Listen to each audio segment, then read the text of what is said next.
Vamos a continuar con el tema 6, la segunda parte, referida a los delitos tributarios y aduaneros. Debemos recordar que cuando se comete un delito tributario, que es una forma del ilícito tributario, cuando se comete el delito se generan dos tipos de responsabilidades. Una responsabilidad penal que da lugar al juzgamiento y a la imposición de una pena, que en materia tributaria y aduanera la pena implica necesariamente en todos los tipos de delitos tributarios y aduaneros una pena privativa de libertad. Y también se genera una responsabilidad civil que implica el resarcimiento del daño económico. En el caso de materia tributaria y aduanera, este resarcimiento del daño económico comprende el pago del tributo omitido, más la sanción económica que es la multa, los intereses hasta la fecha de pago, todo eso actualizado a la par de las unidades de fomento a la vivienda UFBs. En todos los casos de delitos tributarios y aduaneros existe una pena principal que, como les decía, es la privación de libertad, es decir, la cárcel, que varía de acuerdo al tipo penal, de acuerdo a la gravedad que ha calificado el Código Tributario y la Ley General de Aduanas. Dependiendo del caso y a criterio del juzgador, se establecen también penas accesorias, como la multa, que es la sanción económica, el comiso de las mercancías y de las unidades de transporte y las inhabilitaciones especiales, por ejemplo, para ejercer actividades relacionadas con operaciones aduaneras, la inhabilitación para el ejercicio del comercio, que va de 1 a 3 años, la pérdida de concesiones, beneficios, exenciones, prerrogativas, por ejemplo, cuando se determinó conceder facilidades de pago, entonces también pierde esas facilidades. Es necesario remarcar que en el caso de los delitos tributarios aduaneros, los instrumentos del delito, es decir, aquellos objetos, bienes con los que se realiza y se comete el delito, por ejemplo, propiedades, inmuebles, depósitos, vehículos, lanchas, avionetas o aviones, van a ser confiscados a favor del Estado y se van a entregar en forma definitiva a favor del Ministerio Público, las Fuerzas Armadas y la Policía Boliviana. Entonces quiero reiterar que cuando se trata de delitos tributarios y aduaneros, la sanción principal es la privación de libertad. Comencemos viendo los delitos tributarios. Uno de los primeros que tenemos que estudiar es la defraudación tributaria, que implica que una persona en forma dolosa, recordemos que el dolo es la voluntad de engañar, es la voluntad de cometer algo en contra de la ley, sabiendo que está infringiendo las normas. Entonces, la defraudación tributaria la comete aquella persona que en forma dolosa no paga o disminuye el pago del tributo, no realiza las retenciones u obtiene beneficios ilegalmente por un monto que sea mayor a 10.000 UFBs. Entonces aquí hay dos elementos.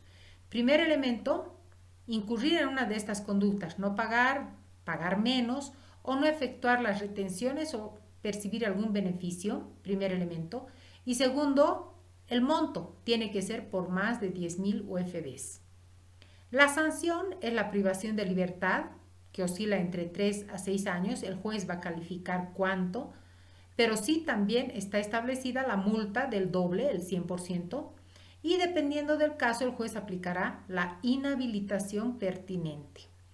Quiero recordar que existe una figura que se denomina omisión de pago, que vimos en la primera parte de este tema.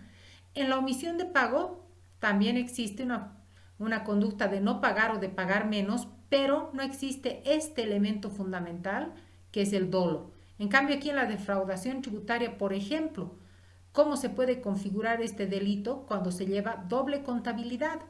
Un juego de libros contables para el control personal del contribuyente, donde está la veracidad de cuántos ingresos percibe y cuánto eroga, y otro juego de libros para exhibir al Estado en los que se demuestra que tendría supuestamente una ganancia muchísimo menor. Otro tipo penal o delito es el que se denomina alteración de facturas, notas fiscales o documentos equivalentes. Lo que sucede en este tipo de delito es que una persona añade o hace insertar en una factura declaraciones falsas, es decir, que aquí ha existido un hecho generador, ha habido una compraventa, existe una factura, pero añade algo que no es real. Por ejemplo, le aumento un 0, ¿no? Entonces, ha habido el hecho generador, la factura sería legal si es que no se insertara algo que es falso. La sanción es la cárcel de 2 a 6 años y en caso de reincidencia se agravará en 1/3.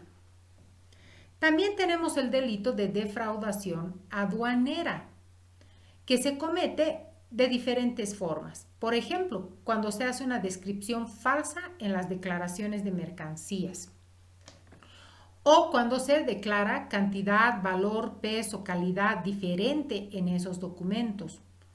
Cuando de alguna manera se pretende inducir en error a la aduana para pagar menos el tributo, o cuando se utiliza indebidamente documentos sobre exenciones o inmunidades. Pensemos, por ejemplo, en la inmunidad que tienen los diplomáticos, ¿verdad?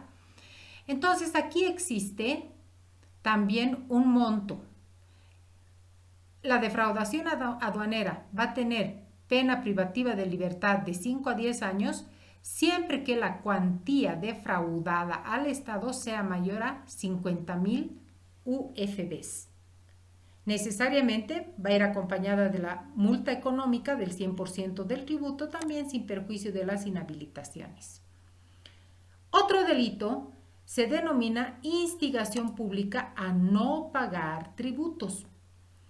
En este caso, la persona que incurre en esta conducta instiga en forma pública, a través de acciones de hecho, amenazas o cualquier tipo de maniobra, a no pagar, a resistir o a demorar el pago de tributos. Y en este caso la sanción es la cárcel de 5 a 10 años y la multa de 10.000 UFBs. Vean ustedes que aquí la multa ya está establecida en un monto fijo. Otro delito es la violación de precintos y otros controles tributarios. Fíjense acá, por ejemplo, han debido ver ustedes cuando se coloca el precinto de clausurado, por ejemplo, cuando se ha verificado en un operativo de control tributario que un comerciante no ha extendido factura cuando debía hacerlo. También existen otro tipo de precintos, en el caso, por ejemplo, de las importaciones y las exportaciones. No se deben tocar esos precintos. Este precinto de clausurado no se puede alterar, no se puede romper ni se puede quitar. Entonces, este delito se comete cuando, para continuar con la actividad económica o para evitar controles sobre la misma, rompe, violenta o destruye precintos y otros medios de control que se utilizan para el cumplimiento de clausuras o para la correcta liquidación, determinación y cobro del tributo. La sanción va en cárcel, claro, de 3 a 5 años y una multa fija de 6.000 UFBs. Antes de hablar del contrabando, quiero que diferenciemos claramente cuando hablamos del contrabando como contravención. El contrabando es contravención cuando el monto de los tributos omitidos llega hasta 200.000 UFBs. Pero el contrabando es delito cuando sobrepasa las 200.000 UFBs.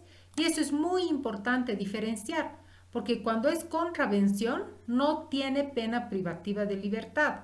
Pero cuando es delito, es decir, que el tributo omitido es superior a 200.000 UFBs, tiene sanción de cárcel. Existen muchas conductas que configuran el delito de contrabando. El que más conocemos es la introducción o extracción de mercancías de territorio aduanero nacional en forma clandestina, sin pagar los tributos respectivos, en horarios fuera de los establecidos y por lugares que no son la aduana. También realizar el tráfico de mercancías que no